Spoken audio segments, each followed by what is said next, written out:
Baik, Assalamualaikum warahmatullahi wabarakatuh. Waalaikumsalam warahmatullahi wabarakatuh. Alhamdulillahirabbil alamin wa bihi nasta'inu ala umri dunya waddin wassalatu wassalamu ala sayyidina wa maulana Muhammadin wa ala alihi wa ashabihi ajmain amma ba'd. Adik sekalian yang saya banggakan, alhamdulillah pada hari ini kita diberikan kenikmatan oleh Allah Subhanahu wa taala untuk terus bertolabul ilmi dalam perkuliahan Kapitas Lekta Pendidikan Islam. Semoga segala kehadiran kita di sini selalu dicatat oleh Allah sebagai amal hasanah dan apa yang kita pelajari menjadi ilmu yang manfaat dan barokah fid dini wa dunya wal akhirah. Oleh karena itu marilah kita awali perkuliahan pada hari ini dengan membaca basmalah bersama. Bismillahirrahmanirrahim. Adik-adik sekalian, materi kita pada hari ini adalah tentang kedudukan pendidikan Islam dalam sistem pendidikan nasional. Adik-adik sekalian, bahwa sebagaimana yang kita ketahui, ya, di mana di Indonesia ini ada sebuah kementerian yang mengurusi tentang urusan pendidikan, yaitu Kemendikbud, ya, Kementerian Pendidikan dan Kebudayaan. Tapi pendidikan keagamaan itu tidak berada di bawah Kemendikbud secara langsung, melainkan berada di Departemen Agama atau Depag, ya, Kementerian Agama. Ini seakan-akan secara kedudukan, secara eksistensinya mendapatkan sebuah diskriminasi, tetapi sebenarnya tidak ada diskriminasi di situ. Bahkan pendidikan keagamaan ini menjadi ruh daripada pendidikan nasional ini, karena nanti akan kita rinci di mana letak kedudukan pendidikan Islam di dalam sistem pendidikan nasional ini. Walaupun secara struktural itu terkesan diskriminatif, tapi secara hakikat keberadaannya menjadi sebuah bagian dari sistem pendidikan nasional. Sebagaimana adik-adik sekalian yang kita ketahui bahwasannya, ya, pendidikan di Indonesia ini masih menyimpan berbagai banyak problem, terutama tentang tujuan-tujuan pendidikan itu sendiri, di mana rata-rata sekarang orientasi seorang yang belajar atau sekolah itu adalah untuk bekerja, sehingga ini membuat para lembaga pendidikan baik formal maupun non formal ini berusaha untuk sebagaimana supaya lulusan-lulusan mereka dapat bekerja. Istilah bekerja ya, adalah istilah menjadi seorang istilahnya ya, buruh, atau mohon maaf kalau kasarnya ya tukang-tukang. Makanya pakar pendidikan Islam Indonesia, salah satunya adalah Profesor Azumardi Azra, berpendapat bahwa pendidikan yang berjalan hanya sekedar, mohon maaf ini salah menulis ya, pendidikan yang berjalan hanya sekedar transfer ilmu belaka dan berorientasi pada pembentukan tukang-tukang. Maka tidak salah jika Profesor Azra ini berpendapat demikian, karena memang tuntutan sendiri dari masyarakat itu demikian. Makanya ya, dalam pakar lain menyebutkan bahwa berkembangnya sebuah permintaan masyarakat, termasuk permintaan untuk supaya dapat lulusan itu bekerja, maka ini juga membuat jiwa kemanusiaan itu sulit dirasuki atau sulit dimasuki oleh pendidikan-pendidikan keagamaan, karena orientasinya hanya pada ini tadi, bekerja dan menjadi tukang. Nah, ini pendidikan Islam harus bisa memberikan solusi yang merubah cara pandang masyarakat seperti ini. Maka paradigma Indrajati Sidi ini memberikan sebuah tawaran paradigma di mana beliau menawarkan untuk merubah istilah-istilah pendidikan yang diharapkan dapat merubah mindset masyarakat kita semuanya. Salah satunya adalah merubah istilah teaching itu dengan learning. Jadi tidak sekedar mengajar. Dalam proses pembelajaran tidak hanya guru sekedar mengajar saja, tetapi juga murid diberikan kesempatan untuk belajar. Learning, ya. Sehingga di dalam kelas itu terjadi sebuah interaksi yang aktif antara guru dan murid, sehingga memang terjadi istilahnya learning society, ya. Sebuah situasi pembelajaran yang sebenarnya di dalam masyarakat itu, di dalam sebuah proses pembelajaran itu. Yang kedua, Ya, peserta didik tidak lagi dimaknai sebagai sebuah siswa atau dalam bahasa asing si pupil ya, tetapi sebagai learner atau sang belajar yang belajar. Ya. Kenapa demikian? Dengan dua paradigma ini, ya, maka akan terwujud pertama learn to think atau learning to think, ya, yaitu belajar untuk berpikir. Jadi siswa tidak hanya menerima materi-materi dari guru saja, tetapi dia juga diberikan kesempatan untuk berpikir, kesempatan untuk berpendapat, kesempatan untuk menjawab pertanyaan-pertanyaan dari guru maupun dari teman-teman yang lainnya. Nah, sehingga dengan cara seperti ini, ya, peserta didik atau learner itu berani bersikap kritis dan memiliki semangat baca yang tinggi. Karena dia nanti bagaimana supaya tahan terhadap kritik, dia harus punya bacaan yang banyak, dia harus belajar sendiri di rumah, harus belajar di luar kelas untuk mempersiapkan dirinya di dalam kelas supaya dapat berkomentar dengan sebaik-baiknya. Kan ini karena ada perubahan mindset. Semula proses pembelajaran itu teaching hanya sekedar guru mengajar berubah menjadi learning. Siswa diberikan kesempatan untuk belajar. Learn to think. Yang kedua, learning to do. Learning to do ya. Learning to do ini adalah belajar untuk berbuat, tidak hanya untuk mengetahui, tapi juga untuk mengamalkannya. Aspek yang dicapai dalam visi ini adalah keterampilan peserta didik. Siswa tidak hanya bagaimana cara tahu sholat, bagaimana rukun sholat, ada berapa syarat. Tidak hanya sekedar pengetahuan itu, tapi bagaimana dia dapat melakukan sholat, dia dapat membagi waktu supaya dia tidak meninggalkan sholat, dan lain sebagainya. Jadi pengetahuan itu tidak hanya sekedar dijadikan sebuah pengetahuan ini istilahnya pedagogik saja, tapi juga menjadi sebuah praktek, bahkan menjadi sebuah solusi atas segala masalahnya. Bagaimana supaya siswa tidak hanya mengerti cara sholat, tetapi bagaimana ketika dia itu mendapatkan sebuah masalah, salah satu penyelesaiannya adalah dengan cara sholat, memohon doa kepada Allah Subhanahu Wa Taala. Jadi tidak hanya learning to think, tetapi juga learning to do. Ya. Maka di sini pembelajaran diarahkan untuk how to solve the problems. Bagaimana cara menyelesaikan problem atau pendidikan sebagai problem solving. Ya, tidak hanya sekedar pengetahuan, keterampilan, tapi juga menjadi sebuah solusi atas segala masalah. Itu. Kemudian selanjutnya paradigma ini ya diharapkan dapat menumbuhkan sebuah cara berpikir bahwa pendidikan itu adalah belajar hidup bersama. Hasil daripada sebuah pembelajaran itu adalah hidup bersama. Maka siswa diajari bagaimana belajar hidup bersama, learning to live together. Ya. Tidak hanya di dalam kelas dia sukses sendiri, tidak hanya dia pintar sendiri, bagaimana dia juga dapat belajar bekerja sama dengan temannya, bagaimana dia dapat mengajari teman-teman yang belum bisa, dia dapat berbagi ilmu dengan teman lainnya.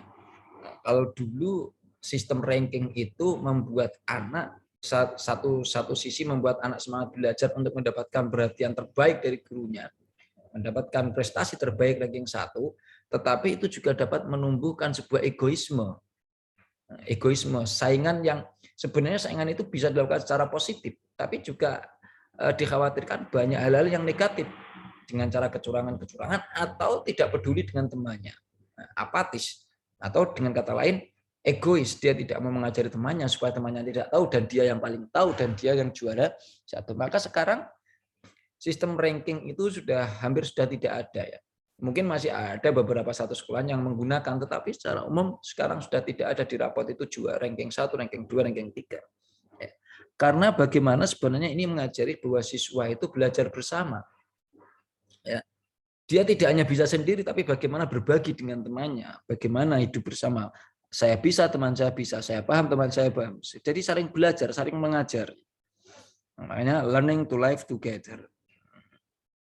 Selain itu, selain masalah pendidikan juga bagaimana cara berbagi ragam budaya, kemudian bahasa dan agama. Nah, itu ketiga paradigma ketiga, learning to live together. Kemudian yang terakhir adalah learning to learn. Dengan demikian siswa itu dapat bagaimana supaya saya belajar bagaimana supaya saya dapat belajar dengan baik. bagaimana supaya saya bisa belajar bagaimana supaya saya belajar untuk mengerti, bagaimana supaya saya itu bisa belajar untuk melakukan, supaya bagaimana saya belajar untuk hidup bersama. Ini paradigma-paradigma yang ditawarkan oleh Indra Jati Sidi untuk menyikapi sebuah fenomena pendidikan kita, di mana sebuah pendidikan itu hanya berusaha untuk memberikan pengetahuan kognitif dan mencetak lulusan-lulusan yang dapat bekerja atau menjadi, mohon maaf dalam tanda kutip, para tukang-tukang itu menjadi sebuah berubah menjadi sebuah pribadi yang bermanfaat tidak hanya dalam dunia kerja tapi di dalam lingkungan masyarakat, bagaimana dia dapat hidup bersama, bagaimana dia dapat mengetahui, berpikir, dan juga melakukan apa yang dia ketahui. Nah, itu paradigma yang ditawarkan untuk merubah. Nah, kemudian dasar pelaksanakan pendidikan Islam. Ya. Tadi saya mengatakan bahwa pendidikan Islam ini walaupun secara secara eksistensi ya, secara kedudukannya di dalam secara tekstual itu secara jalur koordinasi tidak langsung di bawah Kementerian Pendidikan, tetapi di bawah Kementerian Agama atau Kemenak ya, Kementerian Agama. Nah, Departemen Agama, tapi perlu diakui bahwasanya pendidikan Islam ini dilaksanakan tidak hanya berdasarkan pada Al-Quran hadis saja, melainkan memiliki dasar-dasar yang lain. Yang pertama adalah dasar yuridis, dasar hukum. Ya, dari pendidikan Islam ini dilaksanakan tidak hanya sekedar pada dasar Al-Quran dan hadis, tapi juga dasar hukum. Apa? Ya, selain nanti kita bahas lagi dalam bab selanjutnya. Dasar hukum yang pertama yang digunakan adalah pasal 29 ayat 1 dan 2 yang berbunyi bahwasannya negara berdasarkan atas ketuhanan yang Maha Esa dan negara menjamin kemerdekaan tiap-tiap penduduk untuk memeluk agama masing-masing dan beribadah menurut agama dan kepercayaannya. Sehingga ya, orang yang beragama Islam, apalagi Indonesia ini adalah mayoritas penduduknya beragama Islam, maka mereka harus tahu bagaimana cara beribadah, karena di dalam undang-undang ini negara menjamin ya, kemerdekaan ya, dan beribadah menurut agama masing-masing. Maka supaya muslim-muslimat di Indonesia ini dapat beribadah dengan baik sesuai dengan agama, maka harus ada sebuah pendidikan. Maka ada sebuah pendidikan untuk merealisasikan atau melaksanakan Undang-Undang pasal 2 Undang-Undang Dasar 45 pasal 29 ayat 1 dan 2 tersebut. Dan masih banyak lagi. Nanti kita bahas pada bab yang terakhir. Kemudian yang kedua adalah dasar religius. Perlu kita ketahui, kalau ini sudah pasti ya, pendidikan Islam berdasarkan pada dasar keagamaan atau dasar religius. Banyak sekali dalil-dalil baik Al-Quran maupun hadis yang menunjukkan kewajiban seorang muslim untuk belajar.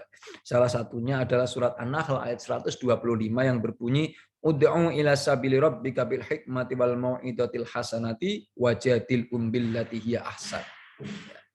Serulah wahai manusia kepada jalan Tuhanmu dengan hikmah dan pelajaran yang baik dan bantahlah mereka dengan cara yang baik. Artinya bantah di sini adalah berdiskusi dengan cara yang baik.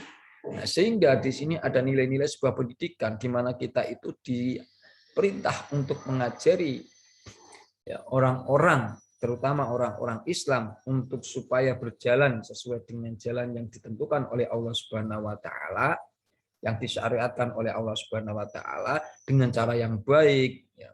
Dengan cara memberikan mau'idah yang baik, memberikan saran, memberikan masukan yang baik setelah berdiskusi dengan cara yang baik, wajadilhum billati hiya ahsan. Maka perlu adanya sebuah pendidikan Islam menjadi jembatan untuk merealisasikan ya perintah-perintah yang ada di dalam Al-Qur'an, salah satunya surat An-Nahl ayat 125 ini. Kemudian di dalam hadis yang sudah masyhur sekali ya, dasar yang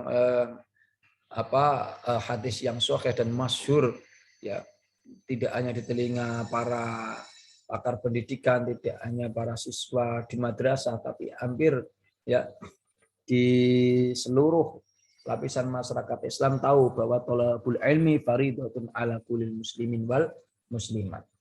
Jadi mencari ilmu itu wajib hukumnya bagi orang muslim, baik laki-laki maupun perempuan. Sehingga pendidikan Islam itu sangat perlu dilaksanakan. Karena ini juga merupakan sebuah peringatan bahwasanya seorang itu harus melaksanakan tugasnya sebagai hamba, yaitu menyembah kepada Allah baik secara ibadah secara ritual maupun non ritual. Ibadah ritual seperti sholat, zakat, puasa itu memiliki ketentuan-ketentuan khusus yang harus didasari ilmu.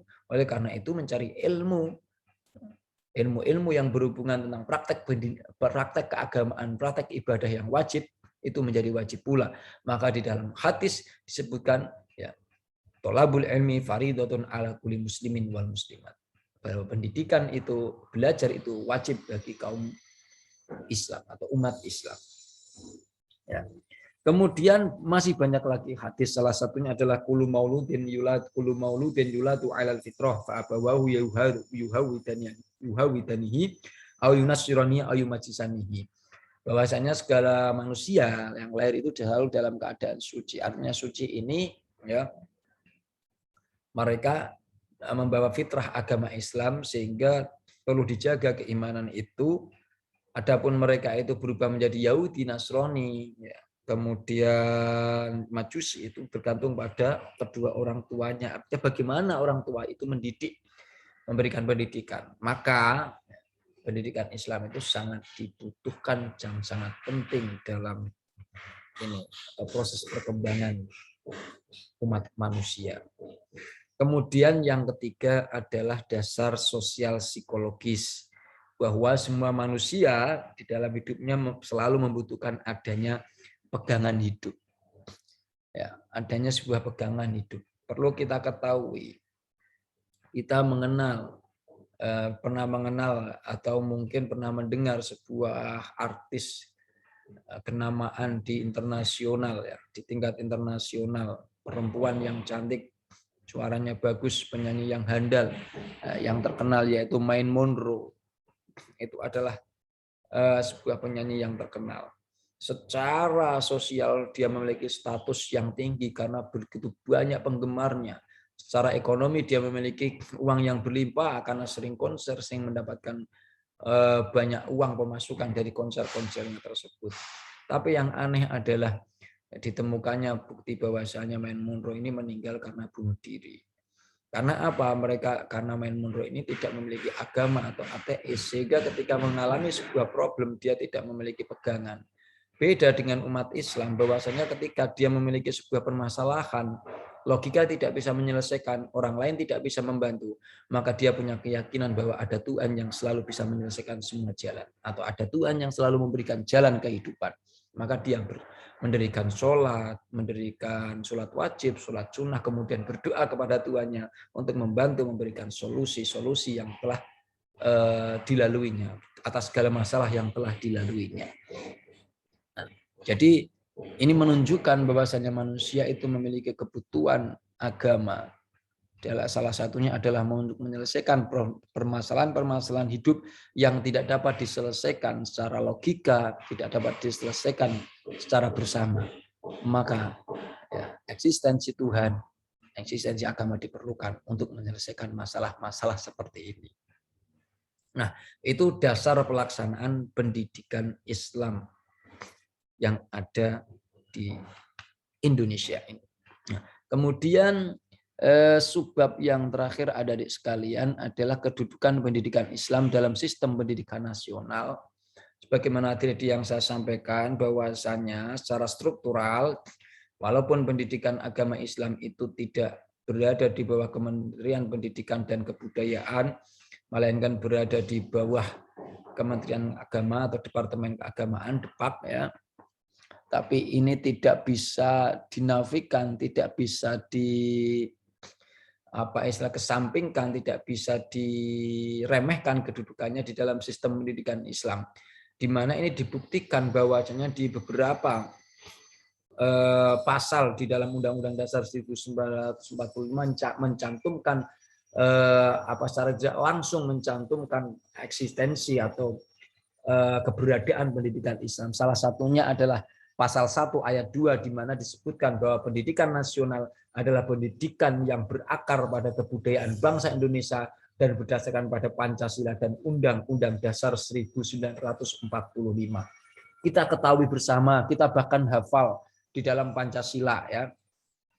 Pancasila ada 5 dasar ya, bangsa Indonesia ini yang sering dibacakan ketika kita rutin upacara setiap hari Senin itu ya, rutin dibacakan, salah bahkan itu menjadi sebuah apa istilahnya protap ya, prosedur tetap dalam melaksanakan ini upacara, ada pembacaan Pancasila.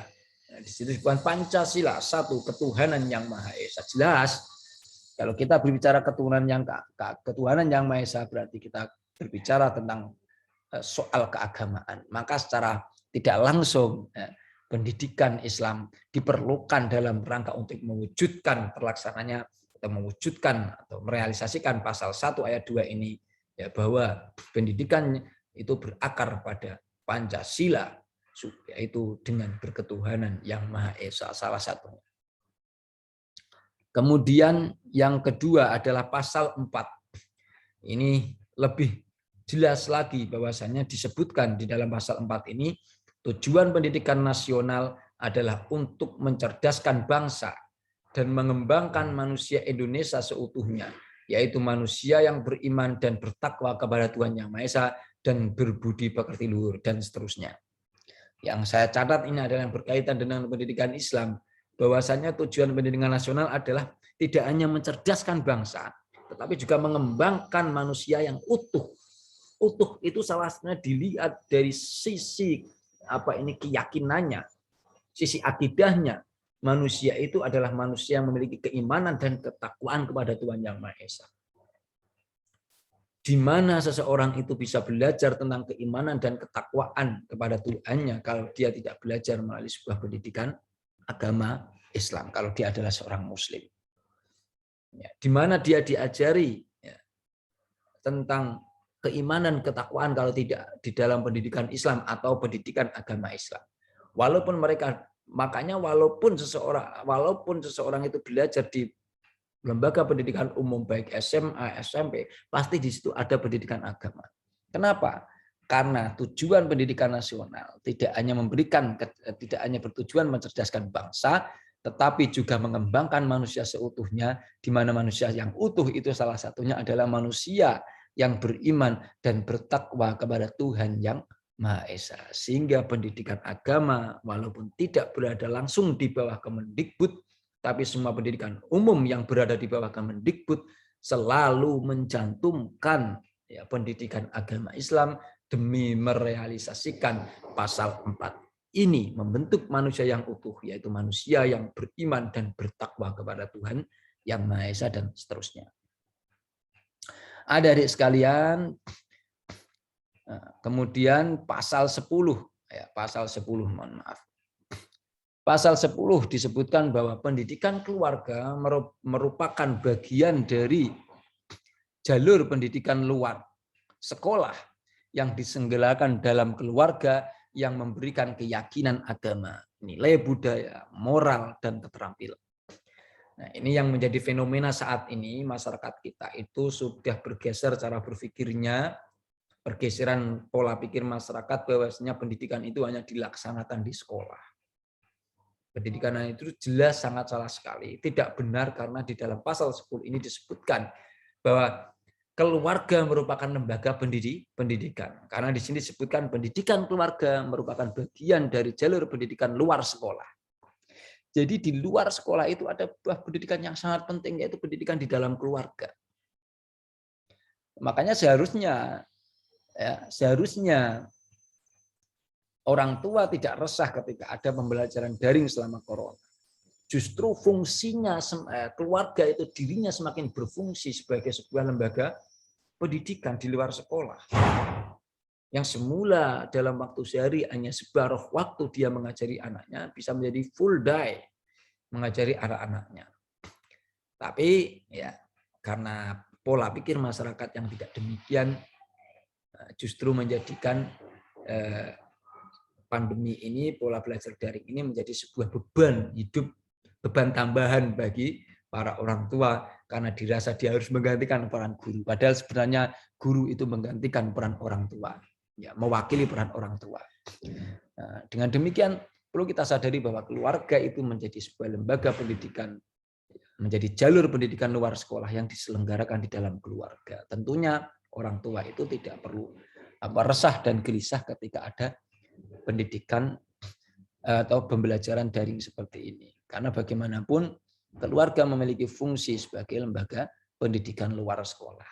Nah, di sini yang ditekankan adalah pendidikan di dalam keluarga itu memberikan ya keyakinan agama, nilai budaya, moral dan keterampilan dalam keluarga, dan yang memberikan apa? Keyakinan agama. Jadi sebenarnya Indonesia, pemerintah itu sudah mengatur supaya anak-anak itu juga memperkaya dirinya akan keyakinan-keyakinan, akidah-akidah di dalam keluarga. Tapi apakah semua anggota keluarga, baik orang tua, kemudian saudara-saudaranya, paman-pamannya, kakek neneknya, apakah juga selalu memberikan pendidikan-pendidikan yang bisa meningkatkan keyakinan-keyakinan keagamaan peserta didik itu? Maka ini juga menjadi sebuah problematika.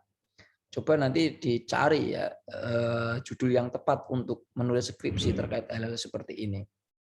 Ini juga sebuah permasalahan. Jadi ya pendidikan keluarga itu menjadi sebuah salah satu jalur pendidikan luar sekolah, di mana orang tua itu juga wajib memberikan pendidikan terhadap anaknya. Tetapi selama pandemi justru mereka tidak bahagia karena fungsinya semakin tinggi, semakin fungsinya sebagai lembaga pendidikan semakin kuat. Tidak begitu, tapi justru membuat para orang tua itu menjadi keberatan. Nah, maka ini perlu digali apa yang menjadikan hal tersebut. Kesadaran masyarakat berarti masih rendah. Maka ini perlu diteliti juga ya. Kemudian pasal 11 ayat 1 disebutkan bahwa jenis pendidikan yang termasuk jalur pendidikan sekolah terdiri atas pendidikan umum. Selain pendidikan keluarga ya, pendidikan jenis pendidikan yang termasuk jalur pendidikan sekolah. Kalau tadi keluarga adalah jalur pendidikan luar sekolah. Kalau pendidikan sekolah memiliki beberapa jalur yang terdiri dari pendidikan umum, ya, baik SMU itu ya, sekolah menengah umum, pendidikan kejuruan atau SMK, pendidikan luar biasa bagi penyandang cacat, ini anak-anak yang memiliki ini mohon maaf ya, cacat ya, misalkan tunagrahita, tunarungu, tunawicara, tunadaksa dan lain sebagainya, itu juga berhak mendapatkan pendidikan karena ada pendidikan luar biasa yang menjadi salah satu jalur pendidikan. Kemudian pendidikan kedinasan dan yang selanjutnya pendidikan keagamaan. Nah, jadi pendidikan keagamaan menjadi salah satu ya, jenis pendidikan ya, yang masuk dalam jalur pendidikan sekolah. Makanya ada MTS, ada Madin, ada MTS, ada RA, ada RA, ada MI, Raudhatul Atfal ya, TK, ada MI Madrasah Ibtidaiyah setara dengan SD, kemudian ada MTS Madrasah Sanawiyah setara dengan SMP, kemudian ada Madrasah Aliyah yang setara dengan SMA. Artinya apa? Pendidikan Islam, pendidikan agama Islam menjadi salah satu jenis pendidikan dalam jalur pendidikan sekolah. Kemudian pasal 39 ayat 2.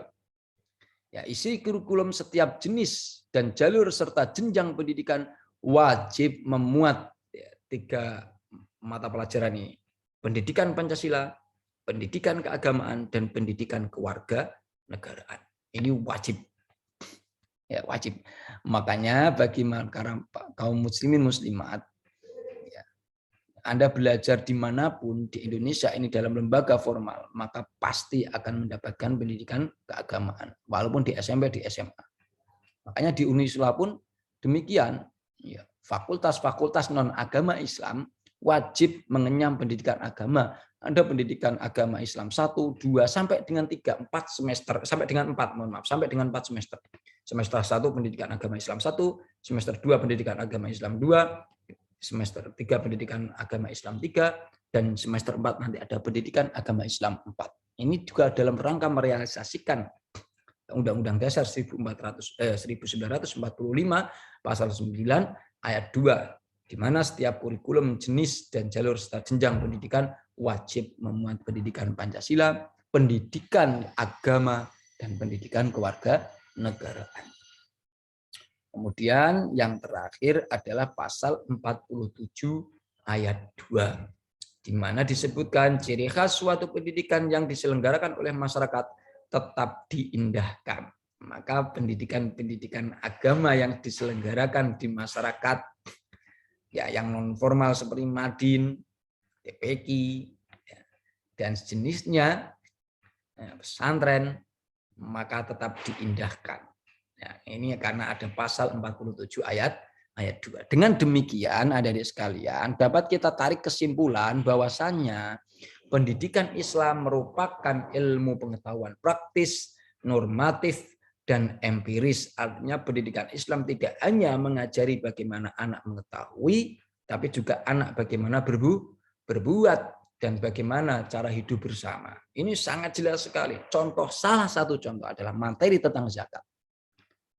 Anak itu diajari bagaimana mengetahui seberapa harta yang ia miliki.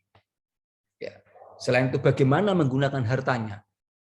Jika ada kelebihan, maka kelebihan terus diberikan kepada fakir miskin, pada mustahik zakat itu. Yang ini menunjukkan bahwa adanya sebuah unsur hidup kebersamaan, bahwa orang Islam itu yang kaya tidak hidup sendirian, tapi juga berbagi kepada fakir miskin melalui praktek zakat. Maka pendidikan Islam merupakan ilmu pengetahuan praktis, normatif, dan empiris bisa dibuktikan dengan panca indera. Yang kedua, kesimpulannya adalah pelaksanaan pendidikan didasarkan tidak hanya pada Al-Quran, hadis, tapi juga secara hukum, religius, dan sosial psikologis. Ya. Tadi sudah kita jelaskan bagaimana hukum mengatur pendidikan agama, bagaimana syariat mewajibkan kita belajar agama, dan bagaimana kebutuhan kita sebagai makhluk sosial, ya, secara sosial psikologis, bagaimana kita membutuhkan sebuah agama dan pendidikan. Yang terakhir adalah pendidikan Islam merupakan bagian atau senyawa dalam sistem pendidikan nasional, walaupun tidak berada di bawah Kementerian Pendidikan dan Kebudayaan, ya, tapi pendidikan Islam berada di bawah Departemen Keagamaan. Ini berarti juga pendidikan Islam merupakan bagian atau senyawa dalam sistem pendidikan nasional, karena masuk dalam tujuan pendidikan nasional, menjadi bagian salah satu jalur, menjadi salah satu jenis dalam jalur pendidikan sekolah. Demikian adik-adik yang dapat saya sampaikan, semoga bermanfaat. Apabila ada kurang lebihnya mohon maaf. Wallahul muwaffiq ila aqwamit thoriq. Wassalamualaikum warahmatullahi wabarakatuh. Waalaikumsalam warahmatullahi wabarakatuh.